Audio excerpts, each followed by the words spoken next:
విజయవాడ ఇంద్రకీలాద్రి భక్తుల సంఖ్య తగ్గింది. కొద్ది రోజులుగా కురిసిన భారీ వర్షాలకు కొండచర్యలు విరిగిపడ్డాయి. దీంతో భక్తులు భయపడి దుర్గమ్మ సన్నిధికి వెళ్లలేకపోతున్నారు.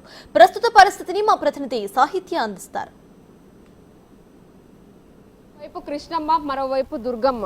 అసలు ఏం జరుగుతోంది? ఇంద్రకీలాద్రి పైన ఇప్పటి నుంచి కాదు, ఈ సమస్య గత కొన్ని ఏళ్ల నుంచి నడుస్తూ ఉంది. కొండ చెరలు విరిగి పడడం అనేది ఇదేమి కొత్త ఏం కాదు, ఇది మొదటిసారి కూడా కాదు. చూడొచ్చు మనం ప్రస్తుతం దుర్గగుడికి ఎంటర్ అవ్వగానే ఘాట్ రోడ్డు మీద నుంచి పైకి రాగానే ఫస్ట్ మనకి దర్శనం ఇచ్చేది సమాచార కేంద్రం.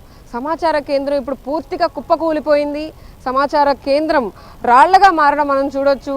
పైనుంచి కొండ చెరలు విరిగి ఇక్కడ పడడం వల్ల సమాచార కేంద్రం పూర్తిగా ధ్వంసం అయిపోయింది. ఇటువైపు భక్తుల రాకపోకలు ఎక్కువగా ఉండే ఏరియా ఇదంతా.